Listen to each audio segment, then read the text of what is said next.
साथियों नमस्कार, स्वागत है आपका अपने चैनल सक्सेस जंक्शन एक कदम सफलता की ओर में। और हम लेकर के आ गए आपके लिए एमपीपीएससी 2020 और 2021 की दृष्टि से अति महत्वपूर्ण आपका टॉपिक है यूनिट 2 का इतिहास यानी कि हिस्ट्री।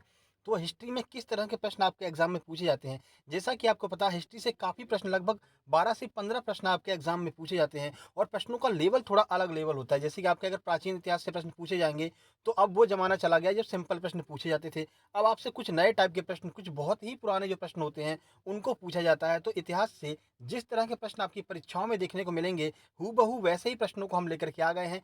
तीनों हिस्ट्री यहाँ पर हम आपके कवर करेंगे, यानी कि मॉडर्न भी कवर करेंगे, एंशियंट भी कवर करेंगे और मेडिवल, तीनों जो आपकी हिस्ट्री है उसके एमसीक्यूज को हम यहाँ पर कवर करने वाले हैं। तो चलिए बिना समय गवाए हुए स्टार्ट करते हैं, सीधे चलते हैं प्रश्न नंबर 1 की ओर। प्रश्न थोड़ा कठिन होंगे, थोड़ा मॉडरेट लेवल के भी होंगे और इजी प्रश्न, तीनों प्रश्नों को यहाँ पर हमने कवर किया है। ठीक है, चलिए शुरुआत करते हैं। 20 प्रश्न आपके सामने आने वाले हैं। आपको लास्ट में कमेंट बॉक्स में कमेंट करके बताना है कि 20 में से कितने प्रश्न आपके सही निकले हैं। आइए देखते हैं। पहला प्रश्न, राष्ट्रकूट वंश की स्थापना किसके द्वारा की गई थी। दंती दुर्ग, कृष्ण प्रथम, इंद्रद्युति या फिर इनमें से कोई नहीं। चलिए आंसर देख लेते हैं।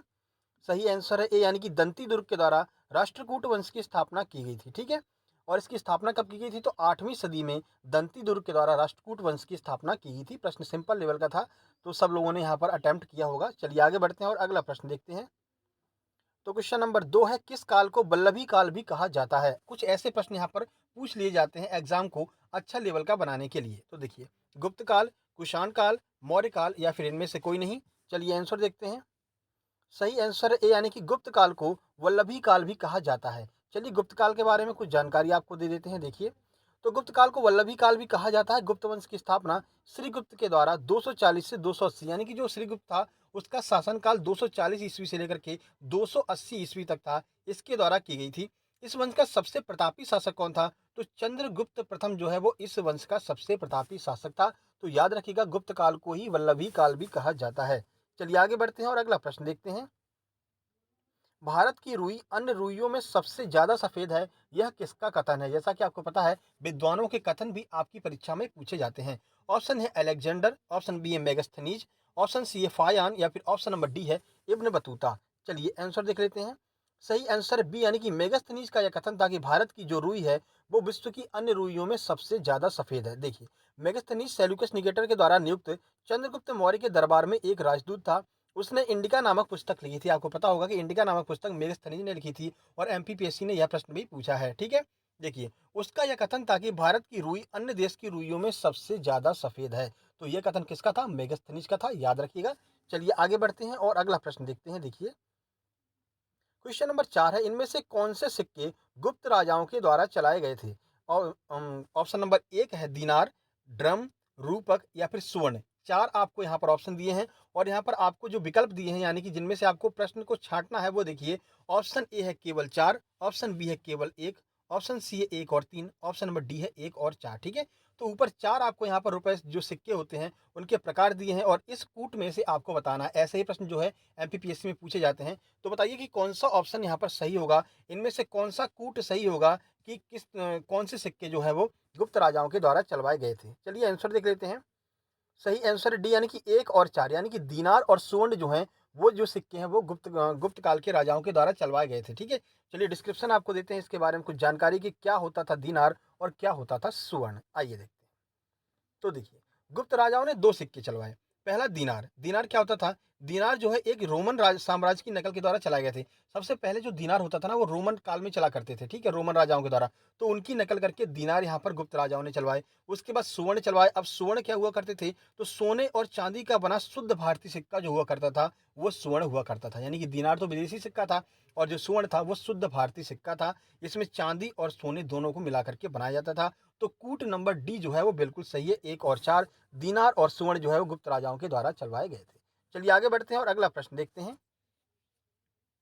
अभिधम्म में कथा वस्तु के बारे में किसने लिखा है। ये काफी अच्छे लेवल का यह प्रश्न है कि जो अभिधम्म पिटक है उसमें कथा वस्तु के बारे में किसके द्वारा लिखा गया है। अश्वघोष, महाकश्यप, मोगली पुत्र तिस्स या फिर इनमें से कोई नहीं। चलिए आंसर देखते हैं, इसका आंसर क्या होगा। आपने आंसर लगा लिया होगा। देखिए, तो सही आंसर है सी, यानी कि मोगली पुत्र तिस्स ने अभिधम्म पिटक में कथा वस्तु के बारे में बताया है। चलिए मोगली पुत्र तिस्स के बारे में कुछ जानकारी आपको देते हैं। तो मोगली पुत्र तिस्स जो है वो बौद्ध धर्म के भिक्षु और विद्वान थे। वो अशोक के आध्यात्मिक गुरु थे और उनके पुत्र जो हैं यानी कि महेंद्र के भी आध्यात्मिक गुरु कौन थे? तो मोगली पुत्र तिस्य जो है वो अशोक और उनके पुत्र महेंद्र के आध्यात्मिक गुरु थे और इन्हीं के द्वारा अभिधम्म पिटक में कथा वस्तु के बारे में लिखा गया है। ठीक है, ये ऐसे प्रश्नों को आपको कवर करते हुए चलना, क्योंकि यही वो प्रश्न है जो एग्जाम में कंपटीशन क्रिएट करेंगे। ठीक है, तो हम ऐसे प्रश्नों को भी कवर करके चल रहे हैं जो थोड़े अलग हैं। ठीक है, चलिए आगे बढ़ते हैं और अगला प्रश्न देखते हैं। हर एंगल से आपकी तैयारी कर रहे हैं, हर एक आयाम से आपकी तैयारी करवा रहे हैं। टफ लेवल के प्रश्न भी, सिंपल लेवल के प्रश्न भी, मॉडरेट लेवल के प्रश्न भी, जिससे कि कहीं पर भी आपको कोई परेशानी नहीं होनी चाहिए। किस यज्ञ में वैदिक काल में सुरा का प्रयोग किया जाता था? सुरा यानी कि शराब। तो कौन सा ऐसा यज्ञ था जिनमें वैदिक काल में सुरा का प्रयोग किया जाता था? सौत्रामणि, राजसूय, पुत्रेष्टि या फिर अश्वमेध? चलिए आंसर देखते हैं। सही आंसर है ए यानी कि सौत्रामणि जो यज्ञ हुआ करता था उसमें सुरा अर्थात शराब का प्रयोग किया जाता था। तो वैदिक काल में सौत्रामणि यज्ञ में सुरा का प्रयोग किया जाता था। ठीक है, चलिए आगे बढ़ते हैं, प्रश्न नंबर 7 देखते हैं। देखिए, सोमपुरी विश्वविद्यालय की स्थापना किसके द्वारा की गई थी? अभी तक आपसे विक्रमशिला वगैरह पूछ लिया जाता था। ठीक है, तो अब ऐसा प्रश्न भी पूछा जा सकता है कि सोमपुरी विश्वविद्यालय की स्थापना किसके द्वारा की गई थी? ऑप्शन है रामपाल, ऑप्शन बी है गोपाल, ऑप्शन सी है धर्मपाल या फिर ऑप्शन नंबर डी है इनमें से कोई नहीं। चलिए आंसर देखते हैं। सही आंसर है सी यानी कि धर्मपाल के द्वारा सोमपुरी विश्वविद्यालय की स्थापना की गई थी। ठीक है, और कहाँ पर? तो बंगाल में इसकी स्थापना की गई थी और पाल वंश के राजा थे धर्मपाल। ठीक है, चलिए आगे बढ़ते हैं और अगला प्रश्न देखते हैं। प्रश्न नंबर 8 आपके सामने है। गौतम बुद्ध की मां महामाया किस वंश से थी?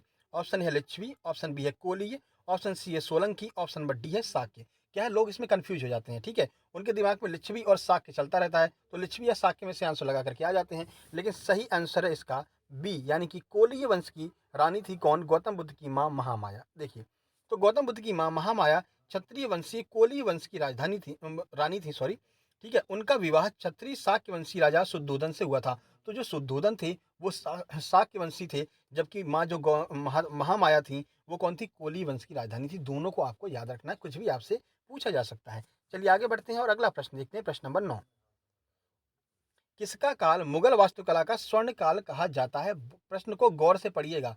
मुगल वास्तुकला का स्वर्ण काल कहा जाता है। ठीक है, क्योंकि बहुत से लोग प्रश्न को जल्दबाजी में पढ़ करके और जहांगीर आंसर लगा करके आ जाते हैं।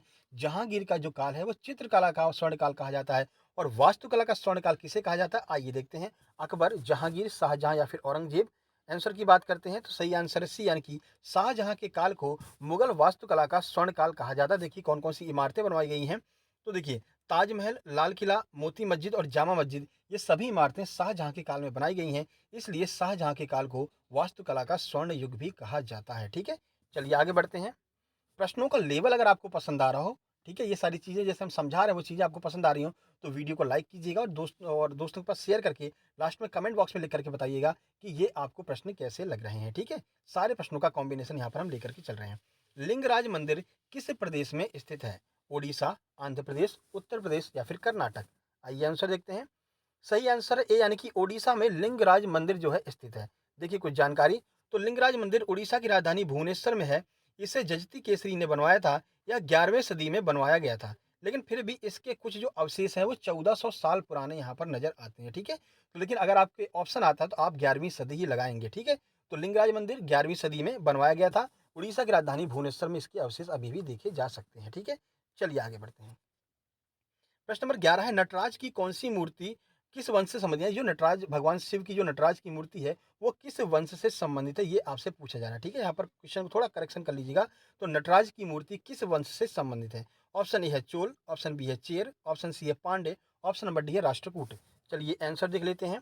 सही आंसर ए यानी कि चोल वंश से संबंधित है नटराज की मूर्ति। देखिए, तो नटराज की जो कांस्य की मूर्ति है वो चोल वंश से संबंधित है। अब नटराज का अर्थ क्या होता है? तो तांडव नृत्य की मुद्रा जो है वो नटराज का अर्थ होता है। यह प्रश्न जेल पहरी एमपी जेल पहरी में पूछा गया था कि नटराज का अर्थ क्या है? तो याद रखिएगा, नटराज का अर्थ है तांडव नृत्य की मुद्रा, जो कि शिव जी के द्वारा तांडव नृत्य किया गया था। आगे बढ़ते हैं और अगला प्रश्न देखते हैं।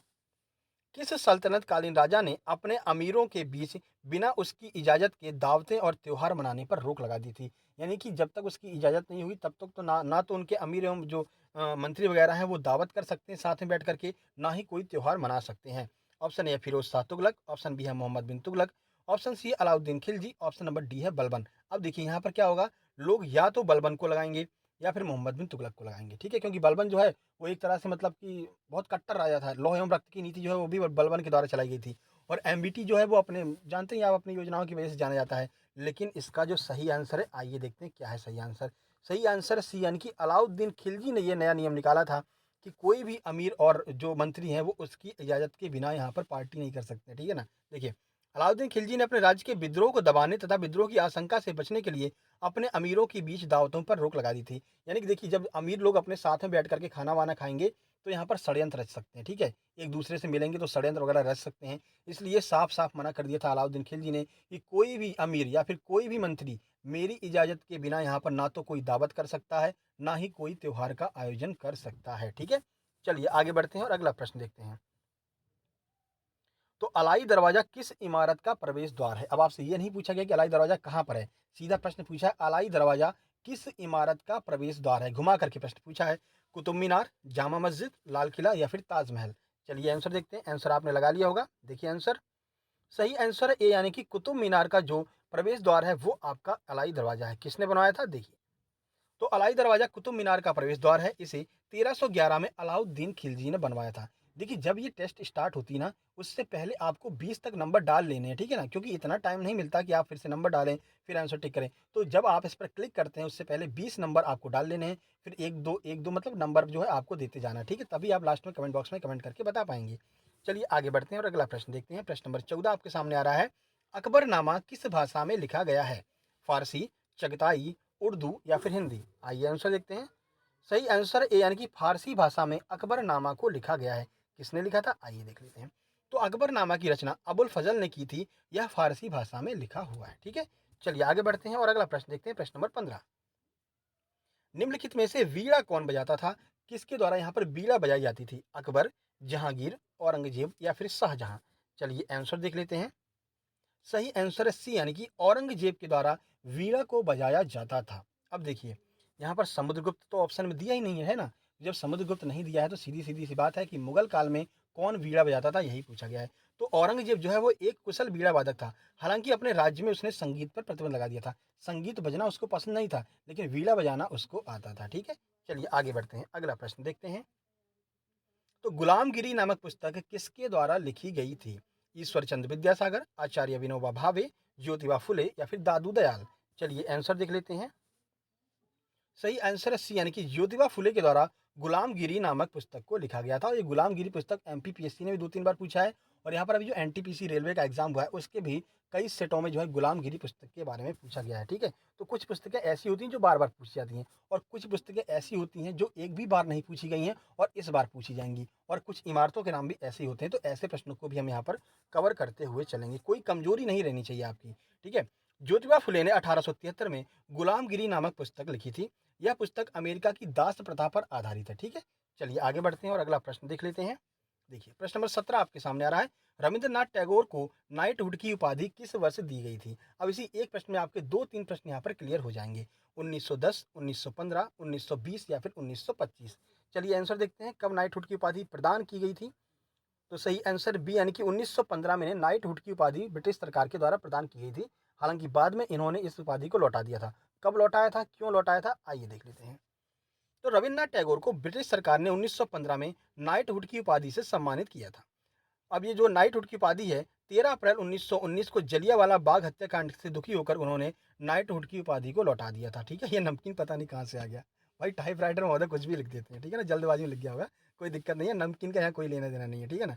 तो 13 अप्रैल 1919 को जलियांवाला बाग हत्याकांड हुआ था, जिससे नाराज होकर के इन्होंने अपनी नाइटहुड की उपाधि लौटा दी थी, ठीक है। चलिए आगे बढ़ते हैं और अगला प्रश्न देख लेते हैं।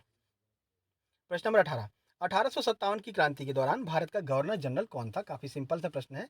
तो बताइए कौन था 1857 की क्रांति के दौरान भारत का गवर्नर जनरल? ऑप्शन है लॉर्ड कैनिंग, ऑप्शन बी है लॉर्ड एलिंगन, ऑप्शन सी है लॉर्ड डलहौजी या फिर ऑप्शन नंबर डी है लॉर्ड एलन बरो। आइए आंसर देखते हैं। सही आंसर है ए यानी कि लॉर्ड कैनिंग जो है वो 1857 की क्रांति के समय भारत का गवर्नर जनरल था। तो लॉर्ड कैनिंग का कार्यकाल क्या था, आइए देख लेते हैं। तो लॉर्ड कैनिंग 28 फरवरी 1856 से 21 मार्च 1862 तक भारत के गवर्नर जनरल बने हुए थे, ठीक है। तो ये इनका कार्यकाल है।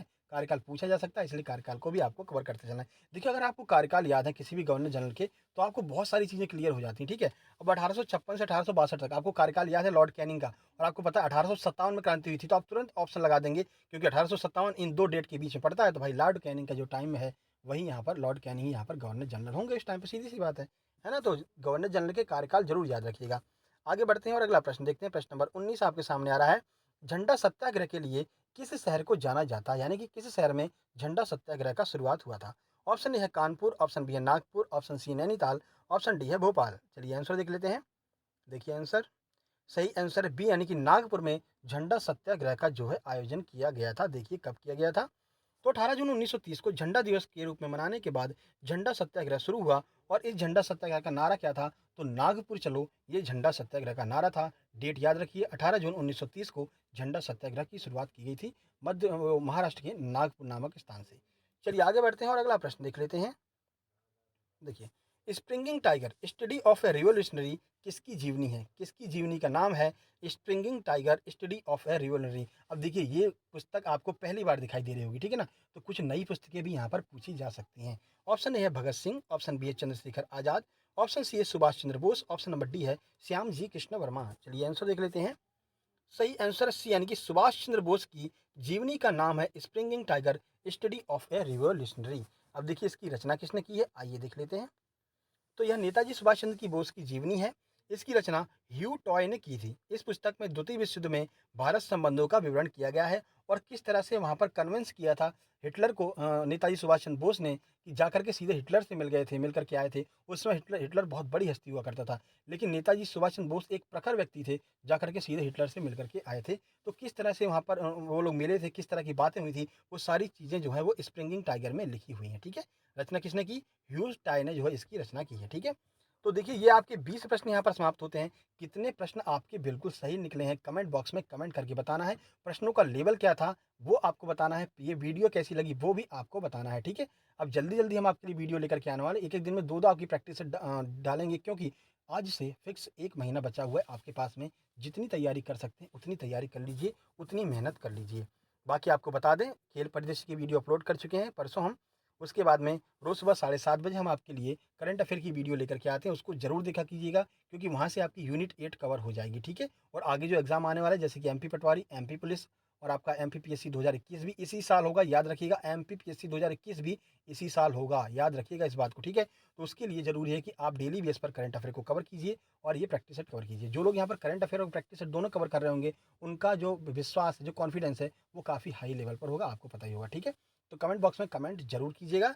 ये वीडियो पसंद आई हो तो वीडियो को लाइक कीजिए, दोस्तों के पास शेयर कीजिए। चैनल पर पहली बार आए हैं तो चैनल को सब्सक्राइब करके नोटिफिकेशन बेल जरूर दबा लीजिए, क्योंकि डेली सुबह आपके लिए हम करंट अफेयर और दोपहर में 12:30 बजे प्रैक्टिस सेट लेकर के आते रहते हैं। आज शाम को 4 बजे हम आपके लिए जो है, अभी हाल ही में जो घटना हुई है, जैसे कि मिल्खा सिंह जी हैं, इनकी अभी हाल ही में देहांत हो गया, उनके बारे में जो महत्वपूर्ण फैक्ट बनेंगे वो आपके लिए एक 2 से 3 या 4 मिनट की वीडियो लेकर के आएंगे, जो आपके मेंस में काम आएगा। ठीक है, उसके अलावा जो है राष्ट्रीय, जो आपका अंतर्राष्ट्रीय योग दिवस मनाया गया है, उसके ऊपर हम वीडियो लेकर के आने वाले हैं।